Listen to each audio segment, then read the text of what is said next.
On va poursuivre justement parce que vous êtes au Cameroun pour un projet dont on va parler à l'instant, mais il est important pour nos téléspectateurs de comprendre d'où est-ce qu'on en arrive là, à ce projet-là qui permet aujourd'hui à 10 jeunes Camerounais, garçons et filles, d'être formés gratuitement dans un de ces métiers dont on va en parler tout à l'heure. Parce que vous faites dans le social, on le disait, vous êtes président d'une association qui s'appelle Helping Tessie, qui est basée en Allemagne, qui mène ses actions dans le monde entier et particulièrement au Cameroun.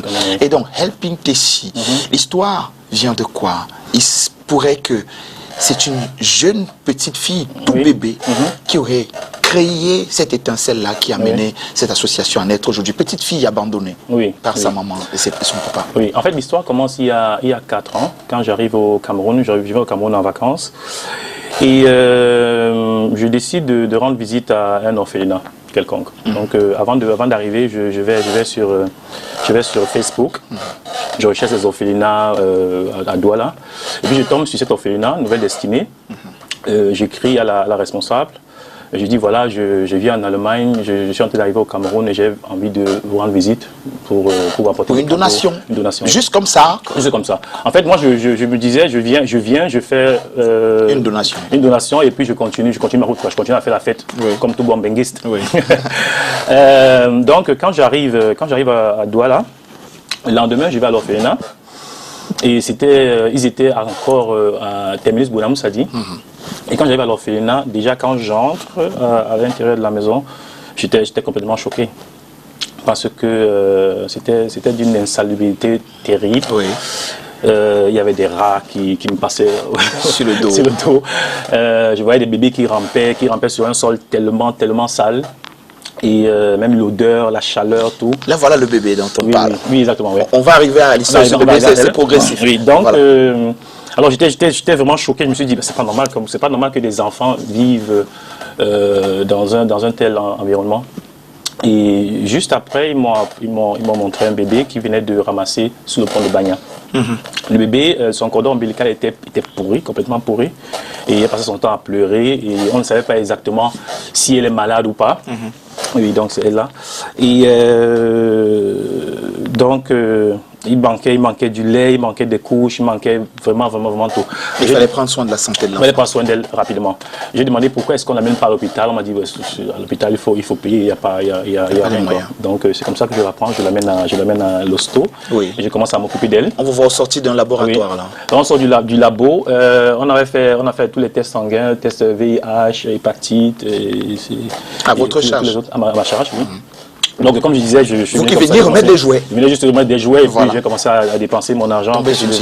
Mon argent de bouteilles de champagne que je devais sur sa boîte. Oui, donc, en fait, ce qui s'est passé, c'est que pendant qu'on faisait les tests sanguins, le lendemain, je devais recevoir les résultats. Toute la nuit, je n'ai pas dormi. Je n'ai vraiment pas dormi. Je n'arrivais pas à dormir. Je pensais juste à ça. Je me posais la question, si elle avait le VIH, si elle avait l'hépatite ou si elle avait une maladie vraiment grave, qu'est-ce qui va se passer, qu'est-ce que je vais faire et tout. Je me rappelle, mon papa à l'époque m'a dit, écoute, pourquoi est-ce que tu te prends la tête avec ce genre de choses? Tu es venu ici pour les vacances, repose-toi, des histoires comme ça, il y en a tellement ici, il faut laisser. Je me suis dit, bon, je suis déjà là, je ne peux pas me reposer.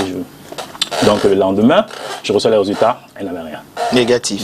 Tout est négatif. Et donc on engage les soins. On engage les soins, on dit tout allait vraiment bien. Donc là, je commence à acheter les couches, acheter du lait, acheter ci, acheter ça, acheter aussi des choses aux autres enfants. À un moment, je me rends compte que mon argent de poche que j'ai apporté est terminé, j'ai plus assez de sous, mais il fallait continuer parce que, comme je disais, les enfants vivaient dans un environnement pas assez propice. Il y avait les matelas étaient vraiment vieux, il n'y avait pas de moustiquaires, les draps étaient vraiment très vieux et très sales. Donc, ce que j'ai fait, c'est que j'ai fait appel à mes amis sur Facebook, à mes amis en Allemagne sur Facebook. Je leur ai raconté l'histoire de la petite fille. Pour le nom ici, on va y revenir. Je leur ai raconté l'histoire de la petite fille et puis je leur ai demandé de l'aide. J'ai dit qu'actuellement, il faut absolument qu'on aide tous les autres enfants aussi et ici aussi. En l'espace de 3 jours, j'ai reçu 1 million de francs CFA. Avec les 1 million de francs là, j'ai pu faire plein de choses. On a acheté les matelas, on a acheté les moustiquaires, on a acheté les nouveaux draps, on les a vaccinés, on a fait plein de choses. Et les enfants de l'orphelinat ont nommé la petite fille Tessie. Donc, quand je rentre en Allemagne, tout le monde vient vers moi en me disant oui, c'était bien. Parce que tout ce que je faisais, je mettais sur Facebook. Donc, tout le monde était au courant. Un compte rendu. Oui, compte rendu. Parce que c'est comme ça. Quand des gens te confient quelque chose, te confient surtout des sous, c'est bien qu'ils sachent exactement. Voilà, qu'ils sachent que voilà, j'ai fait ça et ça et ça et ça et ça. Donc, quand j'arrive en Allemagne, tous mes amis viennent vers moi et me disent ce que tu as fait c'était vraiment super et tout, il faut qu'on continue. Je dis ouais, on va continuer. Ils me disent écoute, pourquoi tu ne crées pas une association? Dans ma tête je me dis en Allemagne, un Africain qui va créer une ONG, ça va être difficile. Je dis c'est impossible. Mais bon, ça fonctionne dans le monde, ça fonctionne toujours avec on dit en allemand vitamine B. Avec vitamine B pour le Beziehung signifie relation. Donc, ce que j'ai fait, c'est que des avocats, des juges sont venus vers moi, ils m'ont donné des numéros de téléphone, des adresses, ils m'ont dit appelle là, va là. Et en l'espace de 2 semaines, l'ONG a été créée. Wow! Et j'ai reçu tous les papiers, tous les arguments. En 2 semaines. En 2 semaines. Super. C'est un truc qui est normalement pas faisable en Allemagne pour tout le monde. Donc c'est comme ça que ça a été lancé et l'association l'a appelé Helping Tessie. Helping Tessie. Donc, voilà. Helping Tessie donc qui a continué son travail en apportant toujours les jouets. Et il y a cette petite Tessie, on peut la voir, elle est plus grande aujourd'hui. Elle est sur une de ses photos. Là il y a 4 ans. Voilà, elle est sur, ça c'est la dernière photo. Ça c'est l'année passée. C'est l'année passée. D'accord. Oui. C'est pas sur cette photo, mais c'est elle sur la précédente photo, non plus de l'autre côté, mais elle est sur une de ces photos. Il y a une photo, on est ensemble, on est tous les deux. Voilà. Et donc elle a grandi.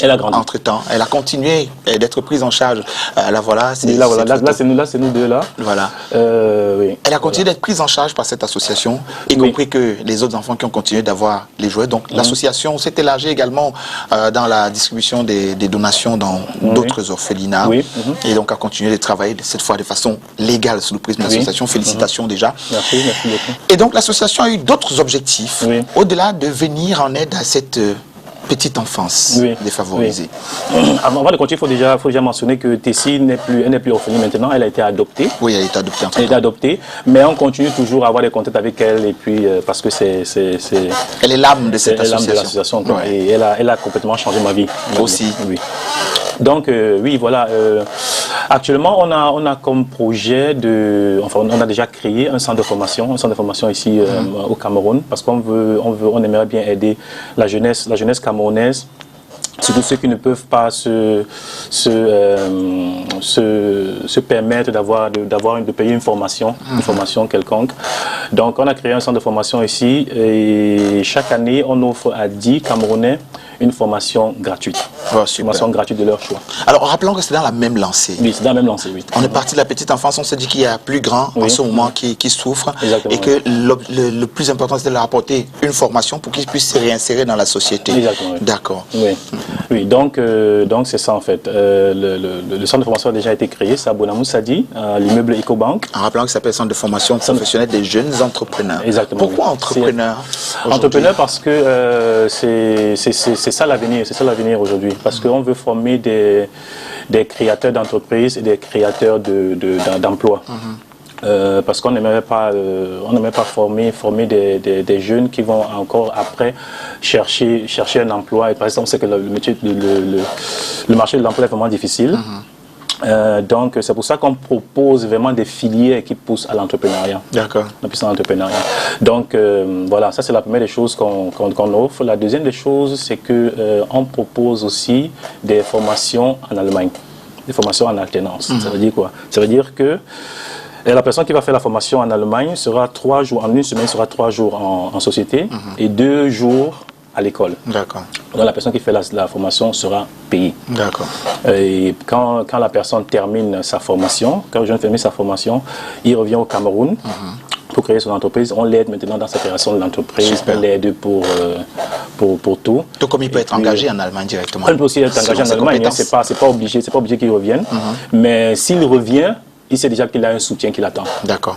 Donc, c'est exactement ça. En rappelant donc que ces formations, c'est informatique, maintenance informatique. Maintenance informatique et make-up, dans le domaine du make-up. Le domaine de make-up aujourd'hui. Oui. On sait que le make-up est tellement développé désormais. Beaucoup de jeunes se sont intégrés dans ce secteur d'activité. Dans les films aujourd'hui, il y a plusieurs. Le cinéma est en pleine expansion. Aujourd'hui, la télévision pratiquement qui engage des maquilleuses. Vous êtes peut-être passé par là en venant par ici. Et le paramédical aussi, dans lequel il y a de l'intégration dans le monde entier. On sait aujourd'hui que beaucoup de pays en redemandent en termes de main-d'œuvre. Et voilà, et donc voilà, on a justement cette vidéo-là où les jeunes sont en train de se former en make-up et tout ça. Exactement. Merci beaucoup à la réalisation de nous trouver tout cela, c'est magnifique. et donc, alors, il s'agit d'offrir à 10 jeunes l'une de ces formations, gratuitement. Pendant un an. Wow. Oui, pendant un an. Donc, et après, on va s'occuper, après la formation, on s'occupe de 8 d'entre eux dans la création de l'entreprise. C'est-à-dire qu'on va les aider financièrement, on va les aider de manière administrative, et puis ils n'auront pas de soucis à se faire. C'est incroyable. C'est le centre de formation professionnelle des jeunes entrepreneurs. En rappelant qu'au-delà de la prise en charge gratuite, et ces formations sont payantes pour des personnes qui sont sollicitées. Donc il faut simplement aller sur la page Facebook du CFPJE. CFPJE, oui, d'accord, CFPJE. Et donc, ces jeunes-là, comment est-ce que vous allez pouvoir les recruter aujourd'hui? On sait aujourd'hui que dans notre société, ils sont très nombreux, les jeunes qui sont déshérités, les enfants de la rue. Vous en avez certainement vu en montant ici, il y en a plusieurs en bas de notre étage. Alors, vous en voulez seulement 10. J'aurais aimé que vous en preniez plusieurs. J'imagine que ça aurait été votre volonté aussi. Bien sûr. Mais comment est-ce que vous les recrutez, ces 10? Bien sûr. Déjà le nombre de 10, c'est juste pour un début. Ce nombre va évoluer avec le temps. Déjà, ils peuvent se connecter sur notre page Facebook, CFPJE. Sur Facebook, tout ce qu'ils ont à faire, c'est de s'abonner à la page et de faire un commentaire, de dire en commentaire pourquoi est-ce qu'il devait être choisi et tout. Et ça va première des choses. La deuxième des choses, c'est qu'on va aller sur le terrain aussi.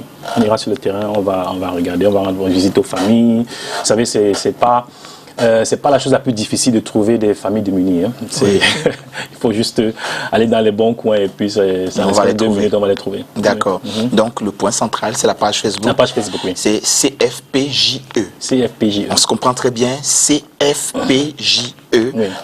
Comme ça, c'est les initiales du centre de formation professionnelle des jeunes entrepreneurs. Et là-bas, allez liker la page, abonnez-vous à la page et dites pourquoi vous voulez être choisi parmi les 10 jeunes, en rappelant que c'est 5 filles et 5 garçons pour la parité. Pour la parité, oui. D'accord. Dans une filière ils choisiront eux-mêmes. Bien sûr. Pour l'instant, on offre la maintenance informatique, et le domaine de l'esthétique. Ok, d'accord. Et le domaine de l'esthétique, ça peut être des garçons comme des filles aussi, bien sûr, coiffure et tout ça. Oui, pareil aussi pour maintenance informatique. Les filles aussi peuvent envoyer les candidatures. D'accord. Au-delà de cela, dans le paramédical, il y a le paramédical. Et puis pour ceux qui vont, comme c'est ouvert à tout le monde, pour ceux qui vont vouloir s'enregistrer pour faire une formation normale, comme j'ai dit, on offre à nos étudiants une formation en alternance en Allemagne, c'est-à-dire qu'on offre un contrat, et avec ce contrat-là, ils peuvent aller demander le visa et puis voyager, quoi. Et on offre aussi des cours de langue en allemand, cours de langue allemande, plus une préinscription dans une université allemande. C'est-à-dire que quand quelqu'un s'inscrit chez nous pour faire les cours de langue, on s'occupe de la préinscription et le reste. Bien sûr, avec votre coopération avec l'Allemagne. Et donc le plus intéressant, c'est donc ces 10 jeunes démunis aujourd'hui, CFPJE. Alors, STV, cette plateforme Good Morning Cameroun vous donne la possibilité aujourd'hui à vous, si vous êtes un membre un des membres de cette famille-là, et que vous avez, il faut être âgé entre quel âge et quel âge déjà? Il faut juste être majeur, c'est tout. Majeur? Oui. D'accord, à partir de 18 ans. On a 18 ans, oui. D'accord. Donc vous avez à partir de 18 ans et vous êtes dans une famille démunie. Sur Good Morning Cameroun, on vous donne la possibilité, grâce au CFPJ, le centre de formation professionnelle des jeunes entrepreneurs, de pouvoir vous former gratuitement 1 an. Et cette formation en alternance, c'est bien sûr avec l'Allemagne. Et donc changer le cours de votre vie.